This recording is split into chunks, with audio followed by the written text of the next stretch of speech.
So hello guys, welcome to Sunday Speculations episode 2 with Arpan. So this is the second episode of Sunday Speculations and I hope all of you have watched the first episode which in the first Sunday Speculations video we addressed a very important question that do we need fundamentally new kinds of laws to study complex phenomena. So please check that out. I'll drop the link in the description or in the somewhere in the comments. So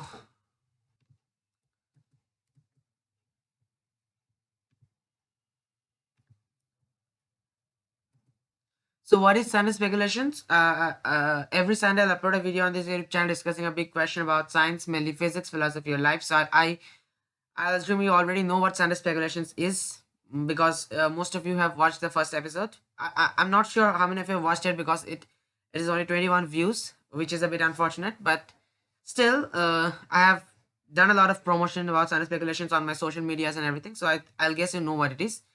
And in case you don't, it's just that every Sunday I'll just upload a video on this YouTube channel discussing a big question. Big question means frequently asked and a deep question about science, philosophy, or life.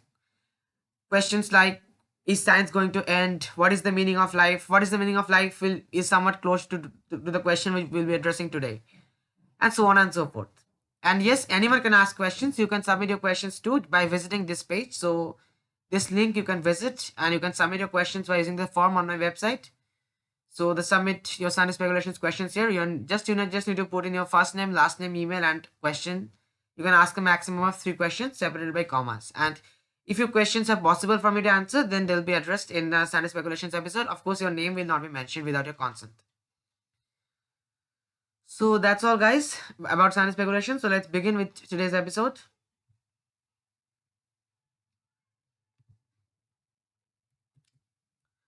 Today's question. Now today's video is gonna be a bit longer than usual because I told you that I will try to keep the Sunday speculations videos maximum 10 minutes or so. But today's question is a bit philosophical and a bit deep question, so it needs a bit of it will need a bit of time to discuss this question. So, but I can promise you I already if you see I already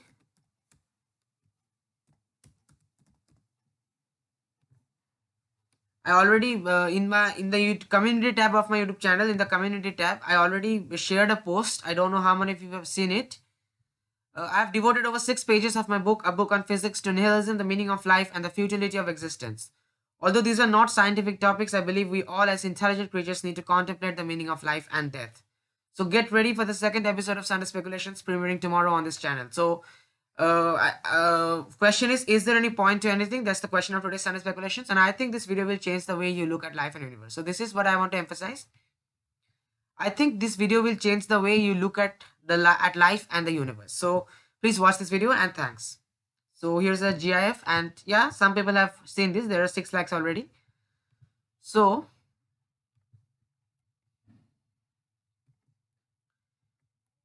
today's question.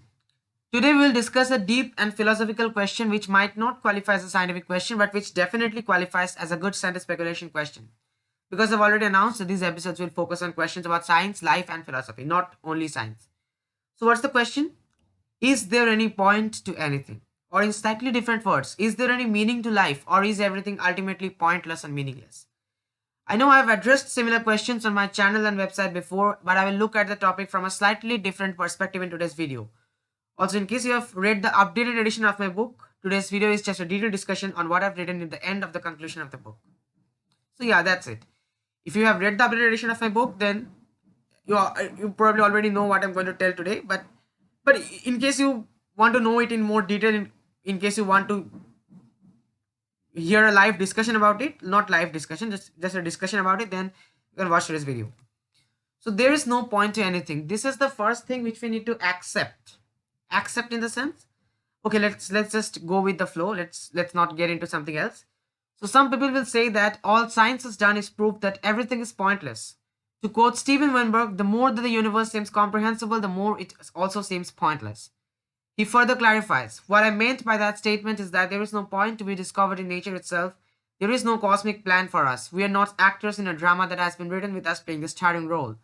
There are laws. We are discovering those laws, but they're impersonal, they're cold. And that's what I believe as well. But that should not be a blow to us. We'll see why. So, what is the meaning of all this? the more that the universe seems comprehensible, like we are figuring out how the universe works. Like there are a lot of questions unanswered, there are a lot of missing pieces of the jigsaw, but we still are figuring out how the universe works. And we today we know quite a lot. There is a lot more to know, of course, but we know quite a lot. So in some sense the universe is comprehensible, and we have some hope that in the future maybe we'll achieve a deeper understanding of the universe. But the more we discover these laws, the more it also seems pointless. Why? Because let's go to the next slide. Dethronements. So if you have read the book Incognito by David Eagleman, you'll know what I mean by dethronements. So why do I say that the more the universe seems comprehensible? This is Steven Weinberg's words, and I agree with it. The more it also seems pointless. So why does it seem pointless? Because see, there is no cosmic plan for us. We are not actors in a drama with us. I mean, there is no special status of us in a universe. We are just the result of some accidents, some lucky, fortunate accident. So we are nothing special about. There is nothing special about us. So I mean, there is nothing special about us. That is the important thing. So see, initially just to illustrate this point, initially we thought that the Earth is special. Initially it was thought that the Earth is the center of the universe, the Earth is special. We all know this. Now then we discover it is just another planet orbiting a star like millions others. There is nothing special about Earth. Then we thought life is something special. We have a special status in the universe. Probably we have been sent to do some divine work. But then we discovered that life is the result of some accidents, like evolutionary accidents. Like that's the most accepted view, although some people disagree. So there is no purpose or meaning in life. With the progress of science, as David Eagleman writes in Incognito, we have witnessed a series of dethronements. To these people, the ones who moan that life is meaningless, I would say, why did you expect life to have meaning or purpose in the first place? Why did you expect life to have a meaning or purpose in the first place? That's my question. Why did you expect life to have a meaning or purpose? So, we are alive, we are alive, we feel privileged to be alive, we are alive, and of course, life seems to be something special because everything around us does not have life. There are a lot of things around us which do not have life. There are a lot of non-living things around us. So it might seem that life is something special because only we are blessed with life, we and some creatures, and only we are blessed with that level of intelligence. So it might come as a surprise, but still, why do you expect to have a meaning or purpose, have life to have a meaning or purpose in the first place? Because this because firstly we should accept the fact that anything is possible accidentally. Like recently in my website I added a new quote, and in my socials also. Let me show you.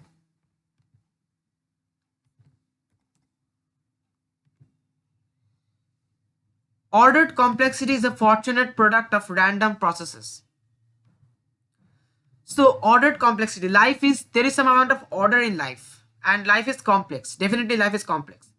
So ordered complexity is a fortunate product of random processes. So it gives us the illusion of design. Like this is ordered and this is so much complex. So it must be the case that somebody has designed it. Like if you see a watch in the middle of the lying in the middle of the road, a watch or something complex like a clock. So see, it is possible theoretically. It is possible, like very less chance, but it is still possible that all the atoms and molecules, they by themselves, due to some lucky accident, they combine together and assemble together into a clock by themselves. That is possible, but the chances, but that is so very unlikely that it will not happen any time during which we are alive. It will take a long time for the universe to try out that path. So we will assume that if there is a clock, then there must be a clock maker, somebody who made that clock. Similarly, we humans, we are complex, our bodies are complex, and so there must be somebody who made us, and this is the idea of God. So, and if some God made us, then probably we are special in his eyes. So this kind of argument. But we must accept that, and that is the most sensible thing to say. I'm not saying that is the last word, because I may be wrong. But that is the most sensible thing to say, that we, like, ordered complexity is a fortunate product of random processes. Like a random processes, no God, no consciousness, no greater power, but just randomness, just random accidents over a long period of time can give rise to ordered complexity, can give rise to complex things like life. So ultimately it's all the result of an accident. There is no meaning or purpose of life. That's what I'm trying to say. So life may be meaningless, but that shouldn't come as a surprise. And here's a big beautiful quote in Annihilation of Man, Leslie Paul wrote, All life will die, all minds will cease, and it will all be as if it had never happened. That, to be honest, is the goal to which evolution is traveling. Actually, evolution is, there is no purpose to evolution. Evolution is not traveling to any particular goal, but here it's just a way of speaking. That is the benevolent end of the furious living and the furious dying. All life is no more than a match struck in the dark and blown out again. The final result is to deprive it completely of meaning. So this is what I'm trying to say. See, at in comparison with the cosmic scale, our life is just a jiffy. It's just a 80 years, 90 years. It's nothing as compared to the cosmic scale, compared to the lifetime of the universe. So our life is no more than a match struck in the dark and blown out again. Eagleman's perspective. Eagleman gives a very good argument. He argues that although we have witnessed a series of dethronements,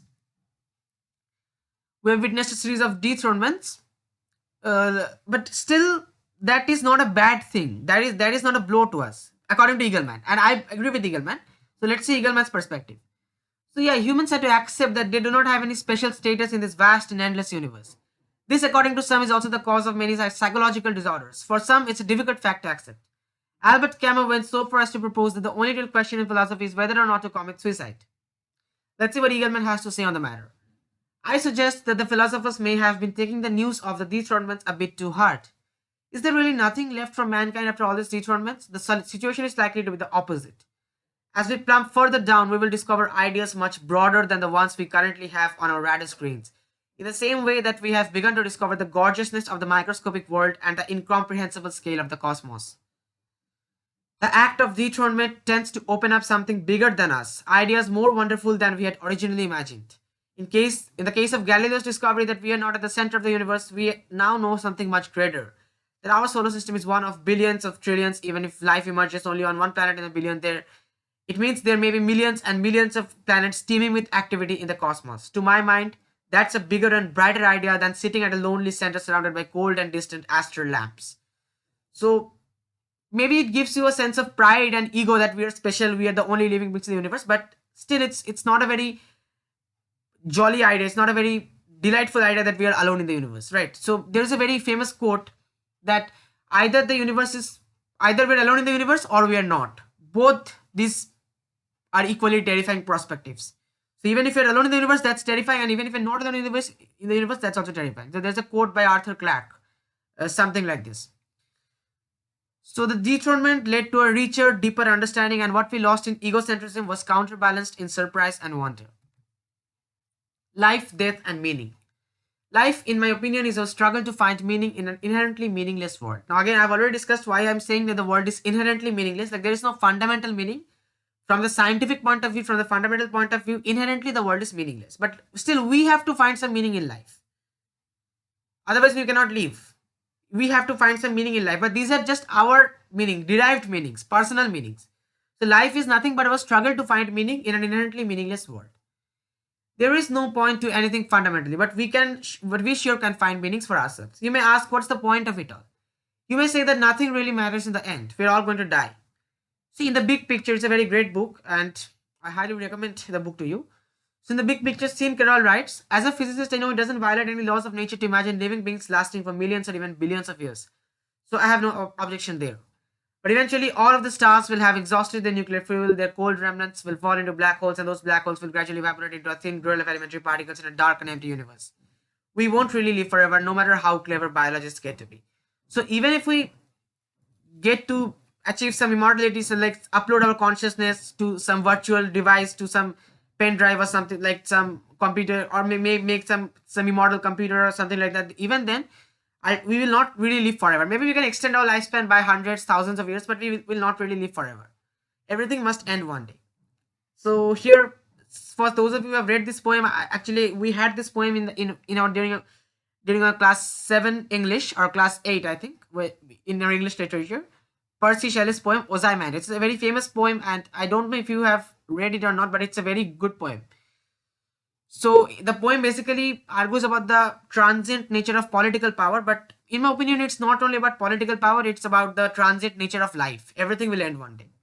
So you can check out the poem if you like. Ozymandias by Percy Shelley. Of course, you've heard of P.B. Shelley, but I don't know whether you've read the poem or not, so you can check it out on the internet. The universe will not exist forever. We know that the universe must end one day and we would be gone long before. So even if there is some meaning in the universe, it would eventually be wiped out. This is important. Even if there is some inherent meaning, although I have argued that to this point, I've argued that there is no inherent meaning, but if the universe doesn't exist, if the universe ends, if the universe itself doesn't exist, then even if there is some inherent meaning, it will also be non-existent. Like it will also not exist, right? The universe doesn't care about us, but we care about it. So I remember saying that there is nothing special about us. That is true from one perspective, but from a different perspective, we can also say that there are many number of things which are special about us. So as far as we know today, we are going to die and death is the end of us. It's not an easy fact to accept. So again, quotes Carol, the longing for life to continue beyond our natural span of years is part of a deeper human impulse. The hope, the expectation that our lives mean something, that there is some point to it all. But there is no point to anything. There is no divine purpose. This may turn out to be wrong, but as of now, that's the most sensible thing to say. But keep in mind that there is no divine purpose doesn't necessarily mean we are not special. Once more quoting Carol, the universe doesn't care about us, but we care about the universe. We have the power, we have the intelligence to care about the universe and to fathom the universe, to contemplate the universe, to discover the mysteries of the universe. So that's what makes us special. So once more, we are still special. There are an extraordinary number of things about us that are special. Okay, guys. So I just remembered something. So please watch this video. This video, Our Greatest Delusion by Veritasium. It's a very, very great video. Just a second.